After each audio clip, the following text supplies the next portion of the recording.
আসসালামু আলাইকুম এভরিওয়ান, কী অবস্থা সবার? সবাইকে রমজান মুবারক। আশা করছি সবার প্রথম রোজাটা অনেক ভালো কেটেছে।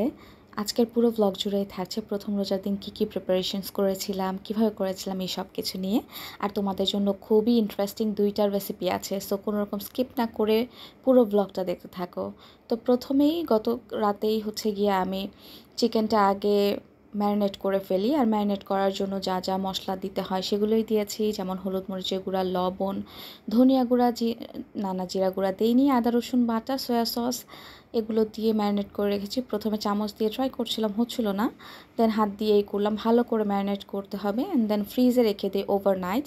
তারপরের দিন মানে প্রথম রোজার দিন বিকেলে আগেই আমরা ডোটা প্রিপেয়ার করে নেই, কারণ নান রুটি বানাবো আর নান রুটির ডোটা হতে অনেক সময় লাগে।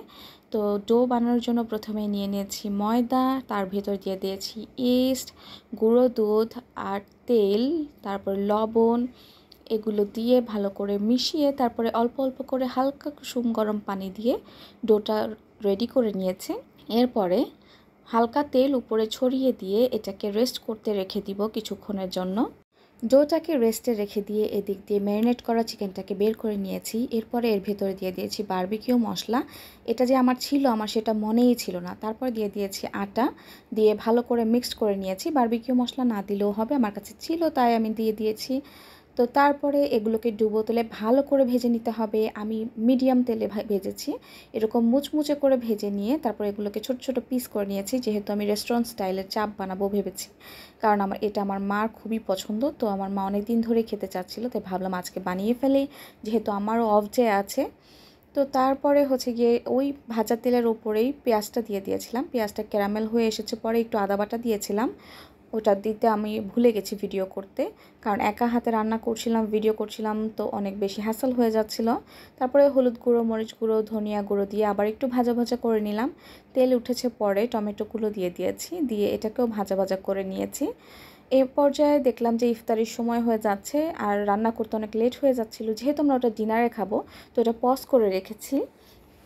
আর এদিক দিয়ে মা আবার সব ফলগুলোকে কেটে প্রিপারেশনস রেডি করে ফেললো, আর আমিও শরবতটা ঢেলে ফেললাম, কারণ আজান দেবে দেবে অবস্থায় ছিল। তো এই ছিল আমাদের ইফতারির প্রিপারেশন। এই সালাদটা আমি নান রুটির সাথে খাওয়ার জন্য বানিয়েছিলাম। তো এই তো এখন আমরা সবাই একসাথে বসে আলহামদুলিল্লাহ আমাদের প্রথম রোজার প্রথম ইফতারটা করে নিলাম। খুবই আনন্দ লাগছিল যে বাসায় সবাই একসাথে বসে ইফতার করছি, অ্যান্ড অফকোর্স স্বর্ণাকে তো খুবই মিস করছিলাম। যাই হোক, তারপরে ইফতার করে কিছুক্ষণ রেস্ট করলাম, নামাজ পড়লাম, অ্যান্ড দেন আবার চলে আসলাম রান্না করতে। তো এখান দিয়ে আমি চিকেনটা প্রিপেয়ার করছিলাম, কারণ অর্ধেক তো আমি করেই গেছিলাম। তারপর একটু সয়া সস, টমেটো সস দিয়ে দেন চিকেনটাকে দিয়ে দিলাম। তারপরে জিরা গুঁড়াও দিয়েছিলাম। তো এরপরে চিকেনটাকে ভালো করে নাড়াচাড়া করছিলাম, দেখলাম ভাজা ভাজা হচ্ছে না, কারণ কড়াইয়ের মধ্যে হচ্ছিল না। তো আমি ওটাকে চেঞ্জ করে ফ্রাই প্যানে দিয়ে দিলাম। ফ্রাই প্যানে ভাজা ভাজাটা তাড়াতাড়ি হয়। অ্যান্ড অফকোর্স তোমরা কিন্তু আমাকে কমেন্ট করে জানাবা যে তোমরা কে কোত্থেকে আমার ভিডিওটা দেখছো এবং আমার ব্লগগুলো তোমাদের কাছে কেমন লাগে। তো এই তো আমাদের চিকেনটা রেডি হয়ে গেছে। এখন আমাদের নান রুটিটা বানানোর পালা। অ্যান্ড দেখতেই পাচ্ছ ডোটা কত ভালোভাবে একদম সুন্দরভাবে হয়েছে। তারপরে এই তো শোভা আবার রুটি বানাতে আমাদেরকে হেল্প করে দিচ্ছিল।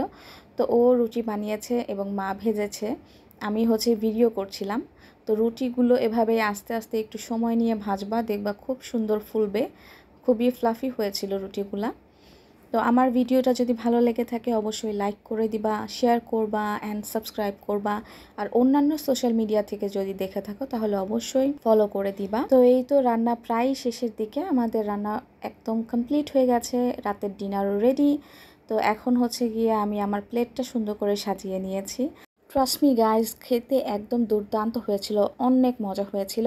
একবার হলেও এভাবে বানিয়ে খেয়ে দেখো। অ্যান্ড আজকের ব্লগ এই পর্যন্তই, দেখা হচ্ছে নেক্সট ব্লগে। Bye bye.